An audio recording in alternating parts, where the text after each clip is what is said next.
Mesdames et messieurs, bonjour. Bienvenue dans cette nouvelle édition de la rédaction de ce vendredi 22 janvier 2016. Au sommaire de l'actualité. Le ministre de la Défense en visite à Beledweyne. C'était donc hier.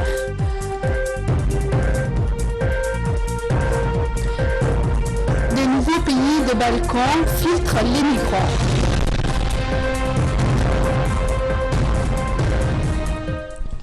Bonjour et bienvenue. Le ministre de la Défense, Hassan Dararoufani, s'est rendu hier à Beledweyne, dans la région de Hiran, en Somalie, pour une visite de travail de courte durée. Il était notamment accompagné par les responsables du haut commandement militaire djiboutien, dont le général Soubaglé et ses proches collaborateurs.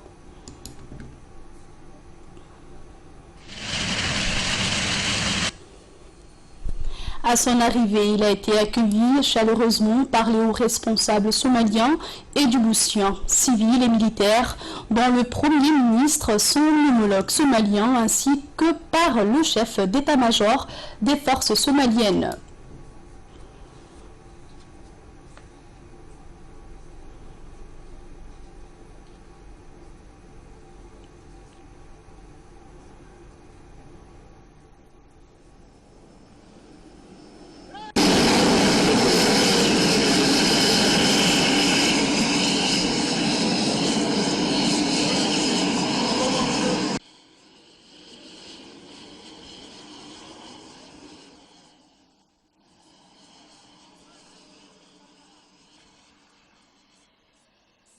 La population de la région de Hiran s'était également déplacée en masse pour réserver un accueil de plus chaleureux au ministre de la Défense et à sa délégation. Le ministre de la Défense, Hassan Dararoufani, est à Beledweyne suite à une invitation des autorités somaliennes et des forces somaliennes et djiboutiennes déployées dans les cadres de la mission de la MISOM.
Une importante cérémonie a été organisée à l'occasion de la visite du ministre de la Défense nationale.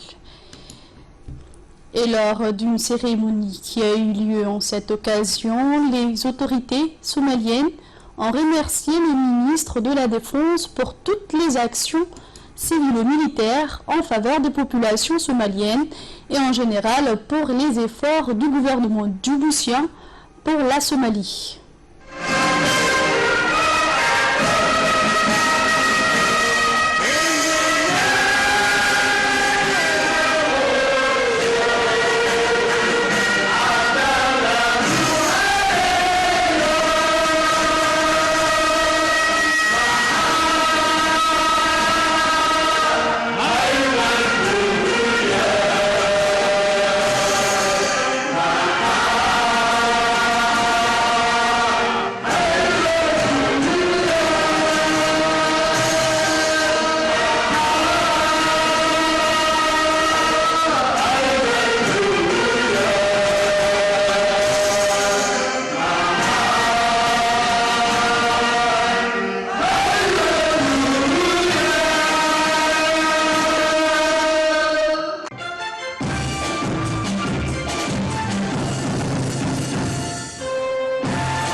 responsables du gouvernement somalien, dont le Premier ministre, le ministre de la Défense, le chef d'état-major des forces somaliennes, les soldats somaliens et djiboutiens ainsi que plusieurs responsables de la région Hiran ont participé à cette cérémonie.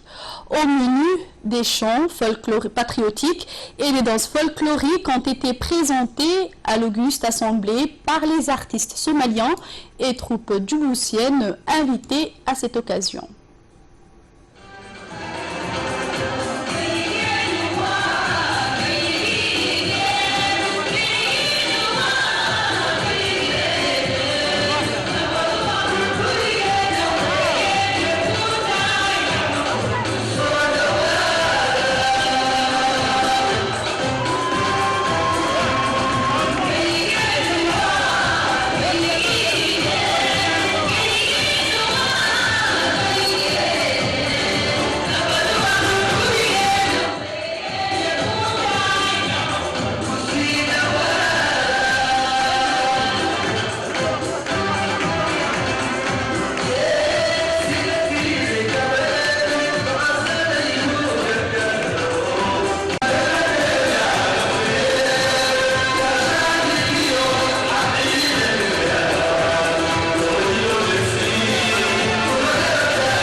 Et entamant la série des interventions, les représentants de la société civile et de la région du Hiran se sont réjouis de la visite du ministre djiboutien de la Défense à Beledweyne.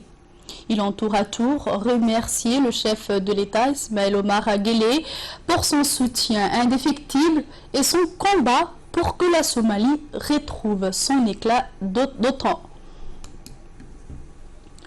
Le Premier ministre somalien a dans un mot prononcé à cette occasion remercié le ministre de la Défense d'avoir répondu à leur invitation et a demandé au ministre de transmettre ses salutations et celles de toute la population somalienne au président de la République de Djibouti, Ismaël Omar Guelleh. Et pour revenir à la capitale, l'Assemblée nationale a accueilli Mohamed Ali Hamad, a reçu hier une délégation allemande conduite par le docteur Peter Razanauer, ancien ministre du Transport, député du Parlement allemand à l'Assemblée nationale. Cette rencontre s'inscrit dans le cadre d'une prise de contact et le renforcement de la coopération bilatérale existante entre les deux pays, à savoir Djibouti et l'Allemagne.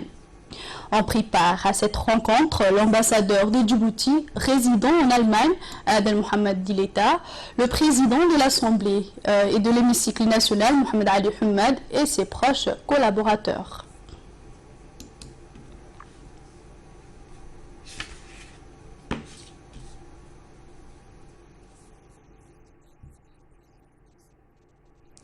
La délégation allemande a été par la suite reçue par le ministre de l'Énergie chargé des ressources naturelles, Ali Yacoub Mohamed. La délégation allemande était conduite par le président de la Chambre de commerce et de l'industrie arabo-allemande, Peter Razanauer, qui a présenté au ministre les différents hommes d'affaires allemands et de domaines variés. Ont assisté à cette rencontre pour la Chambre de commerce de Djibouti, M. Saïd Delwais, entre autres, et M. Omar Ahmed, conseiller du ministre de l'Énergie. Il a été donc question lors de cette rencontre la coopération entre les deux pays et de leur potentialité, les atouts et la volonté de deux parties d'asseoir des relations commerciales et techniques. Ensuite, le ministre de l'Énergie chargé des ressources naturelles, Ali Yacoub Mohamed, alors d'une interview qu'il nous a accordé, expliqué l'essor de la coopération entre les deux pays et a rappelé qu'un premier investissement a permis à notre pays d'avoir sa première centrale solaire à Djibouti. Et nous l'écoutons donc. Le premier gros investissement dans le domaine des énergies renouvelables a été fait par un partenaire privé allemand qui a fait confiance à Djibouti. Et c'est grâce à ces types d'entrepreneurs courageux qui a fait confiance à notre pays que d'autres vont suivre. Ce qui est le cas aujourd'hui. Aujourd'hui, nous avons parlé d'énergie, nous avons parlé du cadre réglementaire institutionnel dans le domaine des énergies. Comme vous le savez, en juillet dernier, le président de la République a promulgué une loi qui libéralise la production de l'énergie. C'est-à-dire qu'aujourd'hui, tout privé, qu'il soit djiboutien ou étranger, s'il remplit les conditions, il peut produire de l'électricité. L'électricité de Djibouti, l'EDD, achète à prix raisonnable, négocié, cette énergie verte produite. Donc aujourd'hui, ces partenaires allemands, dans le cadre de la Chambre de commerce arabe, où Djibouti est membre, sont venus nous voir pour se renseigner sur les lois en vigueur, sur le type d'énergie que nous produisons à Djibouti et surtout sur nos besoins dans les 10 prochaines années. Comme vous le savez, nous avons de gros projets à Djibouti. Dernièrement, il y a quelques jours, le président de la République a lancé la première phase de la future zone industrielle et c'est une zone qui aura besoin de beaucoup d'énergie, de l'énergie verte certes, mais de l'énergie abordable et abondante qui va permettre le développement industriel. Donc, ces partenaires allemands sont très intéressés pour investir dans le domaine de l'énergie et c'est pourquoi aujourd'hui, ils ont bien voulu nous rendre visite et se renseigner sur les conditions pour produire de l'électricité. Et ensuite, le président de la Chambre de commerce, Youssouf Moussa Douale, a également reçu hier la délégation allemande. Le président de la Chambre de commerce, qui a pris part aux discussions avec le chef de l'État, avait informé la presse nationale que son homologue allemand effectuait un séjour de travail dans notre pays à l'initiative d'une invitation de l'institution qu'il dirige. Au cours de ce même contact avec la presse, le président de la Chambre de commerce internationale de Djibouti avait également fait état de la mention de son homologue allemand d'être à l'origine d'un afflux rapide d'investisseurs de son pays à Djibouti, notamment dans le domaine de la logistique. Outre son statut de président de la Chambre de commerce allemande, Dr Adenauer est également le président de la commission finance du Parlement allemand. Il fut aussi dans le passé ministre des Transports dans le gouvernement Merkel. L'ambassadeur de la République de Djibouti en Allemagne, M. Aden Mohamed Dileta, a pris part à la rencontre entre le président de la Chambre de commerce de Djibouti et son homologue allemand. Le président de la Chambre de commerce de Djibouti, Youssouf Moussa Douale, s'est réjoui de sa rencontre avec son homologue allemand et que le président Guélé et le président de la Chambre de commerce allemand aient rapidement identifié ensemble un nombre important de secteurs de collaboration et de partenariat possibles entre les communautés d'affaires des deux pays. Nous l'écoutons. Je souhaite les hôtes qui sont ici avec nous aujourd'hui et qui sont parmi nous pour découvrir les opportunités et les avantages que Djibouti offre. Je remercie particulièrement l'ambassadeur, son Excellence Aden Dileta, qui a organisé avec Madame la chargée de mission et la Chambre de commerce aussi des affaires étrangères pour que cette mission soit une mission réussie et surtout que ça donne une impression de la relation qu'il doit y avoir entre la communauté d'affaires allemande et djiboutienne. Et pour finir, la délégation conduite par le président de la Chambre de commerce allemande a pu visiter hier, après ses rencontres avec les autorités djiboutiennes, les infrastructures portuaires. Plusieurs hauts responsables djiboutiens, dont le président de la Chambre de commerce de Djibouti, Youssouf Moussa Douale, et l'ambassadeur de Djibouti en Allemagne, Aden Mohamed Dileta, accompagnaient cette délégation. Sur place au port de Djibouti, la délégation allemande a été accueillie par le président des autorités de port et des zones franches, Aboubakar Omer Hadi, et ses proches collaborateurs. La délégation a pu visiter les nouvelles infrastructures portuaires dont s'est dotée la République de Djibouti pour améliorer son rendement et son efficacité au niveau régional. Place maintenant au sport où Ravière Saint-Omailleur a visité hier dans la matinée les infrastructures sportives, à savoir le complexe sportif de Balbala et le stade de Gouled.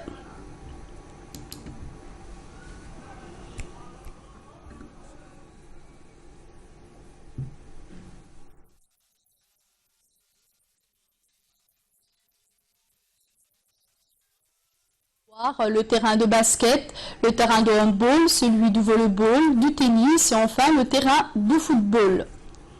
Au stade Gouled, il a visité les salles de sonorisation, mais également les salles de surveillance qui sont équipées avec les instruments répondant parfaitement aux exigences en la matière.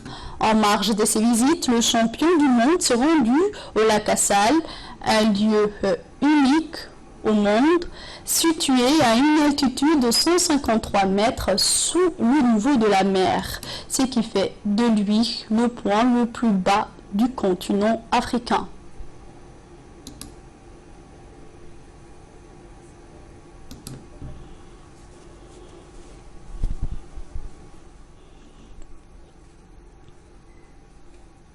Je suis très heureux d'être ici dans un lieu magnifique, dans une des richesses mondiales qui existe seulement ici. Je suis dans un niveau de 153 mètres bas de la mer et c'est à Djibouti que ce lieu existe tellement et qui est trop salé.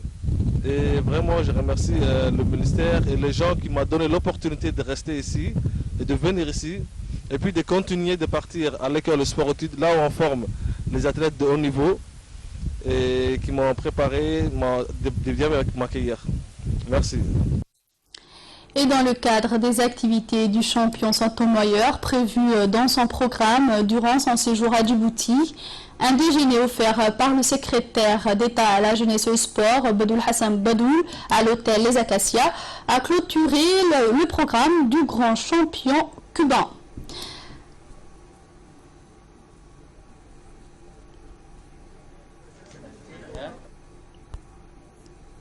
Avant l'intervention prévue, ils ont insisté à une démonstration d'une danse traditionnelle cubaine, la salsa.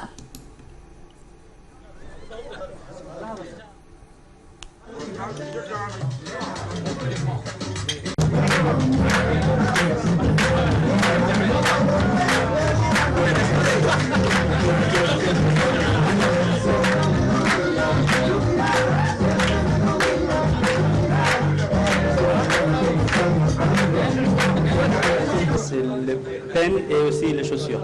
Voilà.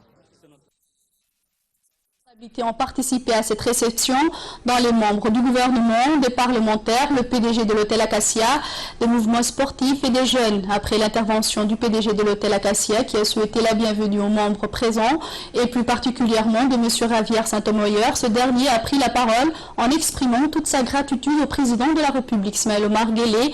Par la suite, son intervention, il a remercié également le Premier ministre ainsi que le président de l'Assemblée nationale pour leur accueil chaleureux. Il a terminé son intervention en rappelant sa profonde reconnaissance, le secrétaire d'État à la jeunesse et au sport, Badoul Hassan Badoul, de cette visite historique en parfaite collaboration avec son ambassadeur à Cuba. Je suis parti visiter les athlètes à l'Essévier, que c'était un de mes objectifs que je suis venu ici à Djibouti, visiter les athlètes et les motiver à continuer de faire le sport. Et que ça aussi, ça leur sert à les motiver et que demain, ils deviennent des champions et que moi, s'ils viennent me visiter à Cuba. L'opportunité qu'il m'a donnée le président de la République, M. Ismaël Omar Guelleh, et la visite que j'ai fait aussi au Premier ministre, et sans oublier le président de l'Assemblée nationale.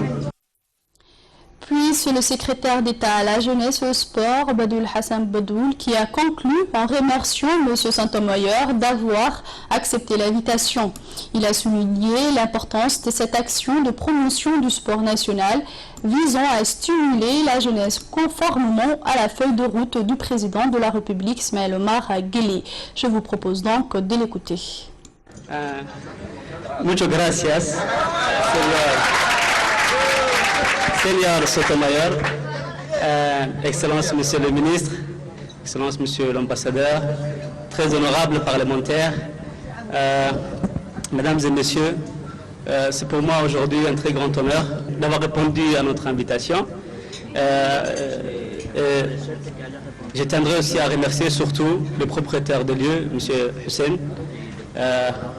pour la nourriture, pour l'accueil, pour le sourire. Merci de nous avoir gâtés. Et comme je l'avais dit donc, au cours de mes dernières interventions, Sotomayor est surtout connu donc, pour le saut qu'il a fait de 2,45 m, comme vous le savez, un record qui est toujours imbattu. Mais nous avons vu un autre aspect. Un autre aspect, c'est qu'on peut non seulement être un très grand champion, mais aussi être très proche aussi des autres. Et c'est surtout cette modestie qui nous a fait chaud. Et donc, c'est pour ça aujourd'hui que tous les Djiboutiens, sans distinction, donc, ont voulu vous accueillir, parce que Djibouti est surtout appelée la terre d'échange et de rencontres.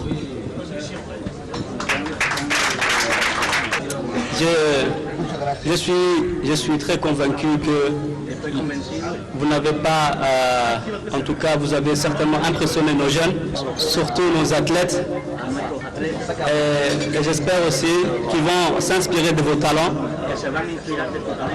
de vos expériences, et comme vous venez de dire que c'est la partie donc, de l'Afrique que vous n'avez pas encore vue, j'espère que Djibouti aura aussi son Sotomayor un jour. Merci surtout donc, le président de la République parce que avant tout c'est le premier supporter du sport national, les sponsors qui sont tous venus aujourd'hui, les habitués donc, du secrétariat d'État à la jeunesse et au sport, je les remercie tous et pour le meilleur et pour le sport. Et l'actualité dans le monde. À présent, plusieurs pays des Balkans filtrent les migrants par nationalité, permettant le passage aux Irakiens, Syriens et Afghans et interdisant à ceux venant de pays où il n'y a pas de conflit de poursuivre leur route vers l'Europe occidentale. Commentaire d'Ahmed Humed.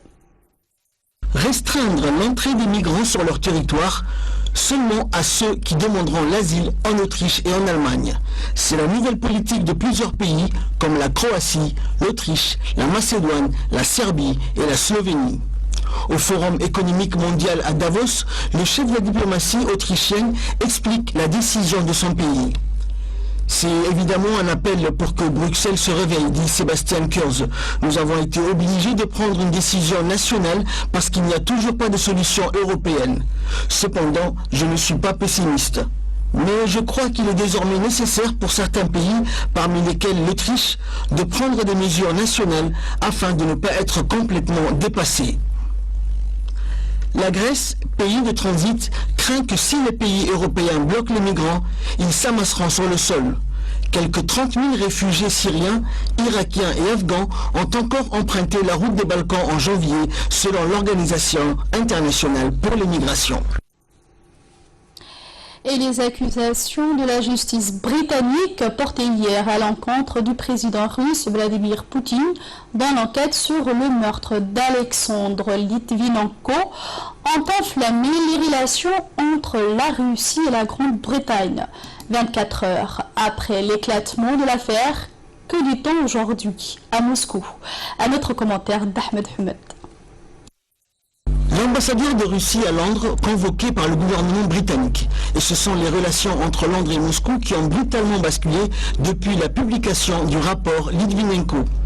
À Moscou, on parle d'une blague, on raille l'humour britannique. Et à Londres, l'ambassadeur russe explique qu'il est absolument inacceptable que ce rapport puisse conclure que l'État russe soit de quelque manière que ce soit impliqué dans la mort de M. Litvinenko. Avant de conclure, cette provocation grossière des autorités britanniques ne peut qu'aider à détériorer nos relations bilatérales. Dans les rues de Moscou, les interrogations sont nombreuses. Ça me paraît peu probable, doute le moscovite Gleb Kolonov, qu'une telle décision puisse avoir été prise personnellement à un tel niveau de tuer un lieutenant-colonel du FSB, en outre un ex-agent, peu importe ce qu'il a fait. Il s'agit sans doute d'une décision prise au niveau local, mais où exactement? À l'enquête de le découvrir. Il savait beaucoup de choses, dit en revanche Semen. Litvinenko était au courant de beaucoup de choses. C'est pour ça qu'il a été tué. C'est mon opinion. Et voilà, c'est la fin de cette édition. Restez avec nous. Juste après une courte page de publicité, c'est les minutes du focus avec Idriss Adeta. Et bonjour, retour sur le plateau. Idriss Adeta nous a rejoint pour les minutes du focus. Bonjour Idriss. Bonjour. Donc tu nous as préparé des sujets. Ton premier sujet va porter sur la prise d'otages meurtrière dans un centre commercial à Bagdad. Et oui, effectivement, Choukri. Au moins 12 personnes ont été tuées au cours d'une prise d'otage en Irak lundi dernier dans le centre commercial Zarat, situé dans un quartier fréquenté de Bagdad. D'après un responsable de la police, l'attaque s'est terminée dans la soirée. Les forces de sécurité ont désormais totalement le contrôle. Les assaillants ont été tués et les otages libérés. Selon un responsable du ministère de l'Intérieur, des hommes armés ont fait exploser une voiture piégée avant d'ouvrir les faits dans la rue et de s'engouffrer dans le centre commercial, un bâtiment de 4 ou 5 étages situé dans un quartier commerçant à majorité chiite. Au moins un des assaillants portait une ceinture d'explosifs et s'est fait exploser à l'intérieur du centre commercial, a déclaré ses responsables. Selon l'agence Associated Press, une cinquantaine de personnes ont été tuées ou prises en otage. Dans un communiqué publié sur Internet, l'organisation État islamique a revendiqué l'attaque et affirmé que 4 de ses membres avaient ciblé des chiites. Le groupe commet régulièrement des attentats à Bagdad contre des civils chiites, une communauté majoritaire en Irak qu'il considère comme hérétique. L'État islamique contrôle de larges pans du territoire irakien à l'ouest et au nord de Bagdad depuis sa fulgurante offensive lancée en 2014. Au même moment, au moins 20 personnes ont été tuées et des dizaines d'autres blessées dans des dizaines d'attaques visant un café dans une ville au nord-est de Bagdad. Une bombe a explosé, suivie par un attentat suicide à la voiture piégée lorsque les clients se sont rassemblés sur le lieu de l'explosion. À la suite de cette attaque, les chiites ont mis le feu à des maisons appartenant à des sunnites et à une mosquée. Cet attentat n'a pas encore été revendiqué. Et pour mon second sujet, je parlerai du focus, je parlerai des réseaux sociaux, plus particulièrement des sports. Lionel Messi, à la recherche du petit réfugié irakien, fan de lui. Il y a quelques jours, le web s'était ému devant la photo d'un enfant, réfugié irakien, portant un maillot de football de l'Argentin, fabriqué à partir d'un sac poubelle. Lionel Messi lui-même aurait été touché par cette photo. Et il tenterait aujourd'hui de retrouver cet enfant pour le rencontrer. Ils sont des milliers d'internautes à avoir partagé sur Twitter la photo de ces petits garçons. On les voit poser des dos, vêtus d'un maillot de football aux couleurs de l'Argentine et floquer le numéro 10 du Messi fait à partir d'un simple sac plastique. Les clichés auraient été pris à Daou, en Irak, et les garçons seraient un jeune réfugié. Et d'après les comptes fans Messi d'E-State, Lionel Messi aurait été particulièrement ému par cette photo. Sur Twitter, les comptes fans racontent avoir été contactés par l'équipe du nouveau Ballon d'Or 2015 qui cherche à connaître l'identité de ces garçons pour faire quelque chose pour lui. Reste à voir si la magie d'Internet permettra à ces messages d'arriver à bon port. L'histoire n'est pas sans rappeler la rencontre entre Cristiano Ronaldo et Zaïd, ces jeunes réfugiés syriens dont les papas avaient été frappés par la journaliste Petra Laszlo à la frontière hongroise. Donc 5 fois Ballon d'Or, Lionel Messi a aussi un cœur, faut dire. Voilà, merci Idriss pour ces éclaircissements. Merci à vous de nous avoir suivis. Je vous souhaite à tous et à toutes de passer des agréables moments avec le reste de nos programmes télévisés.